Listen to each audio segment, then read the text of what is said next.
Welcome back. It must be Tuesday. So glad you could join us. Bye, Callie. She's had enough. The auction is October 16 and 17, live in Branson, Missouri at the Branson Convention Center. We hope you join us. There will be provisions for social distancing. We don't know if the mask ordinance will still be in effect or not. The sanitation stuff will be taken care of. The sanitizing stations will be there. Everything that we can do to make it safe for everybody that's so pent up and so wants to get out and start playing with their cars again. And we invite you to join us too. Now, in addition to all of that and having a live auction in Branson, our phone bank is going to be all staffed up, ready to go, as well as this year we have finally added online bidding, internet bidding. There are special rules for that, but if you'd like to stay home and be an internet bidder, watch our broadcast of live streaming, which is available to you on our website, on YouTube, on Facebook. You can tune in to any one of those to watch the auction as it happens. I don't know what the delay is for the live streaming, but it's probably 10 seconds or so. Anyway, all of these provisions have been made, and we're going to have an auction, and we hope you join us. Now, in the meantime, today, boys and girls, we're going to talk about heritage. Heritage is supposed to be the process of selection by society. Well, I don't know much about society, but I know about groups. I know about things like a bunch of car guys, and we know about heritage. If you go along with me for just a second, we're Americans, and we've got the Model T and the T-Bucket, and we've got the 32 Ford, and we've got the 53 Corvette, and we've got the split window, and we've got the 427 400. We have tons of automotive heritage in this country, not the least of which was Mr. Henry Ford, who perfected, didn't invent, perfected the assembly line. So we've got a lot of heritage in this country, and there's a lot of heritage across the pond. And today we're going to talk about Jaguar. Now, we've been there before, but here's some stuff that you might find interesting. William Lyons was born in 1901, and at the age of 21, he started his very first company. His company was called SS, which was Swallow Sidecars. He made sidecars for motorcycles. That was pretty cool. But then he started doing rebodies on Austin 7s and Wolsleys.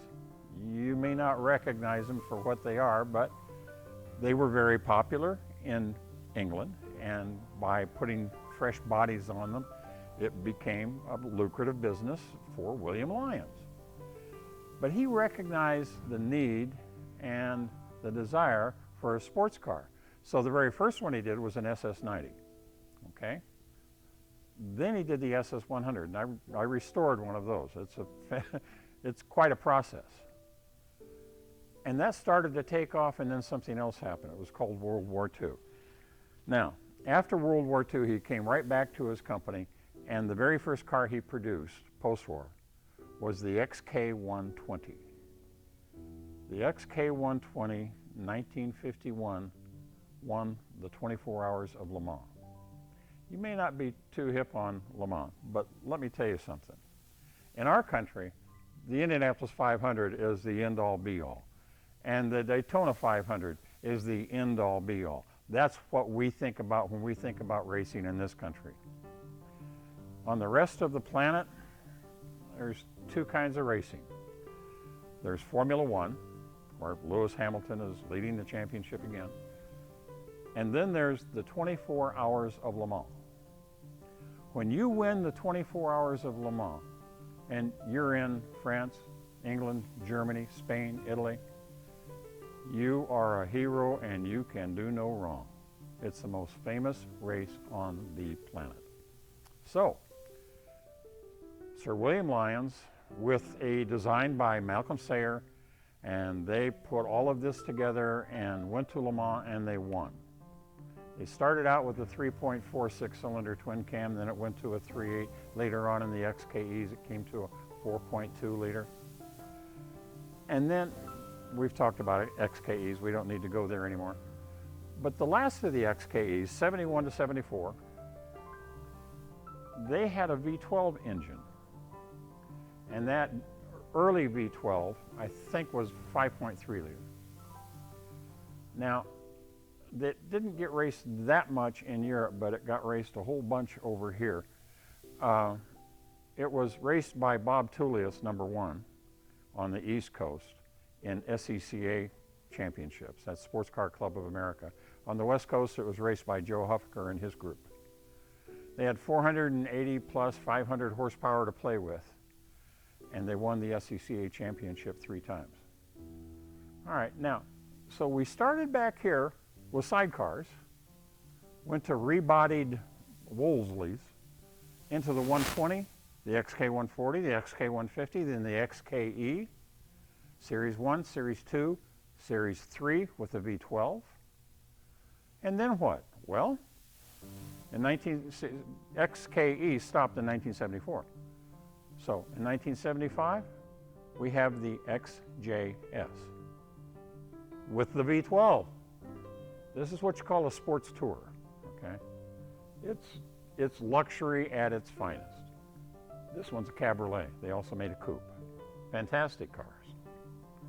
So the XKE Series 3 with the V12 engine in it went from 71 to 75. And Huffaker and Tullius both raced that.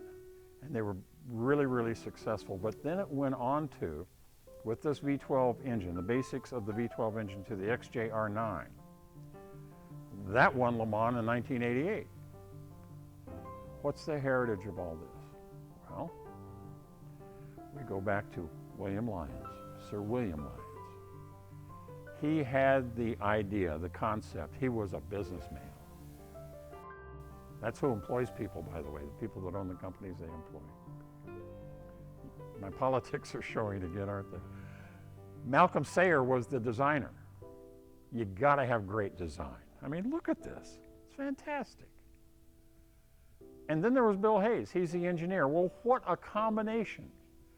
We have a driven businessman, Sir William Lyons. We have a fantastic designer, Malcolm Sayer, and we have fantastic engineers in the form of Bill Hayes and his buddy. That's heritage. And this is heritage. This is the XJS. Over here, we have the XK8. Now, the XK8 is a V8. It's a 32 valve V8, 4 valves per cylinder. Produces right around 300 horsepower.